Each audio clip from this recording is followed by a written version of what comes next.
This is a sound heard at a young boy, a teenage boy was having dinner with his parents. Everybody got shocked, like you guys just had. So the entire community and then the village was running around. What was going on? And some of them realized what happened. There was a war, a civil war in a country. And then there's the freedom fighters, there's military fighting, the freedom fighters fighting against the military. And people were shocked to hear this sound. So the rest of the village started to pack their children or ask the children to leave that village and go to another place, because within the few hours, the military going to round up and arrest all the young teenage guys. So everybody is running around and moving around. Also this young boy, his father, young boys were ready and asked his father, can I also go with these guys so I won't be arrested by this military? The father looked at him and asked him, are you part of this, any of these things? Are you involved in this bombing or this fighting? The boy innocently said, no, I am not. So why are you running away from the truth? You are innocent person. Why should you run away? Don't worry about it. Just stay where you are and I'll take care of you. As they expected, the military came in, rounded the village, started arresting whoever was there, and they came to this young boy's house as well. So the military, the commander went to the young boy and asked him questions. The father interfered. He said, he's my son, he was with me, and he had nothing to do with it. He was having dinner with me, and please leave him away. Leave him alone. So the military looked at the father, and then he showed his government ID, he worked for the government. And they warned the boy and walked away. So this boy was really thrilled to hear that I was not arrested. My father was able to safeguard me. Then also he realized that when you are truthful, when you have nothing to do with anything, you are safe. That was his realization. But the days went over. Many days after, the war was getting worse and worse, and the boy was growing up. So the parent decided to ship him out of the country to go somewhere else. So he was put on a plane to go to a country where he didn't know anybody. He has no understanding about their language. He had no understanding. He didn't know anything about their country's language. He doesn't know about their weather, culture, food, nothing at all. So he arrived in the country, and then he found a place to live, and he was crying every day because he lost the family touch, all his friends, and he's alone in a country very unknown, unfamiliar. The weather was not the way he lived in his life. But few months later, he realized it. I have a challenge in front of me. I need to come out of this mentality to become a different person, or I have to be successful. This is what he thought. So he did everything. He went to school, studied, started to work for companies, learned from his businesses or workplaces, and then he became an entrepreneur or a businessman.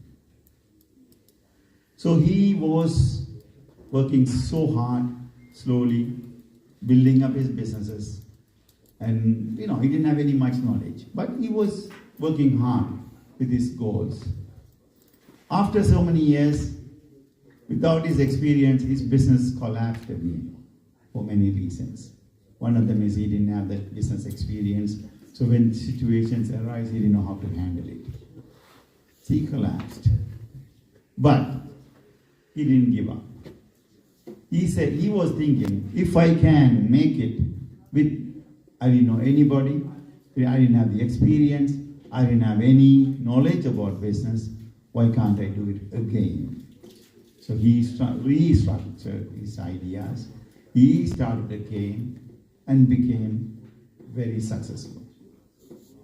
So his company is doing very well. This young boy is a big man now. So he's doing very well. The behind it, this idea is not giving up of what you do now. You all have want to become a speaker. What is the fundamental of being a speaker? Sharing a message for an audience. Yes, thank you. But the most fundamental thing is, if you are a speaker, there should be a listener. You make sure you have a listener.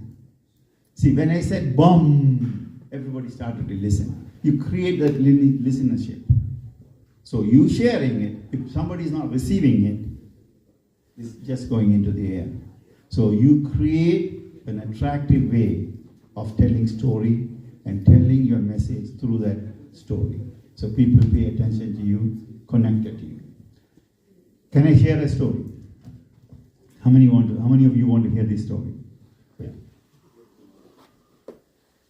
There was one guy named John working at a lumber factory. So he was a tree cutter. He was cutting a tree for almost a year. The company now became big, so they hired a second guy named George. So now George and John were cutting trees. 3 months later, the boss called George, who was hired later, and gave him a big pay raise. So now John is very upset. I'm working in this company for long, working very hard, but I am not recognized. The new guy is recognized. So he went to the boss, asked him, boss, why am I not getting the raise, but somebody new is getting the raise? He said, listen, John, we work with the productivity. We pay people with the productivity. George's productivity is higher than you. He produce a big number for us. So we have to pay him for that reward. So the John said, okay, I'm going to work harder than him, and I'll come back to you, prove you that I'm better. So John went back, started cutting trees, not even taking break. He's just continuously cutting. Start early, finish late. But in the meantime, George was taking lots of breaks. He'd come on time, leave on time, take his lunch, and everything. He said like a normal person.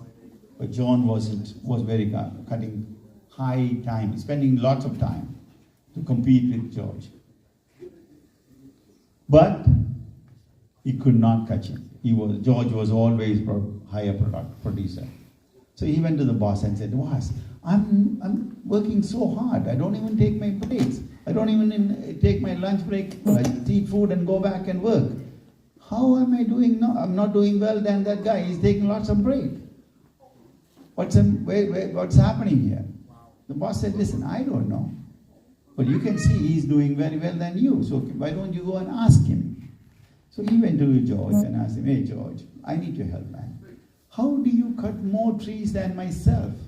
I'm cutting longer hours than you. I'm working so hard, but you are cutting lots of trees. How? George looked at him and said, you see, when I'm taking breaks, I'm also sharpening my axe. Did you notice that? Then only John realized it. Oh, I didn't sharpen my axe, but George was sharpening every time he take a break. So every break he takes, not only to rest himself, but to sharpen the axe. That's why he's able to produce bigger production. Guys, if you want to become a speaker, you need to sharpen your axe. You need to connect to people's heart. How I'm going to be received. If you want to become a good orator, you can listen to the big orator out there. They speak. Connect to people's heart directly. Everybody knows iPhone, right? Who's the inventor of iPhone? Steve Jobs. Steve Jobs, when he comes and talks to people, he connects with them. He understands people's need. That's the reason everybody goes to iPhone and line up when there's a new model coming. Samsung, nobody knows who invented it. Samsung is a better phone, but lesser price. Nobody line up for Samsung. This is what shows when you connect to people by heart, they respect you, they listen to you, and you become a better speaker. Right? This is the message I wanted to give you guys. So sharpen your axe day by day. Listen to other people's speech. You talk to them in the higher vocabulary. Make sure they understand you, and then exchange your ideas. Exchanging ideas in a way everybody listen to you. That's what speaking.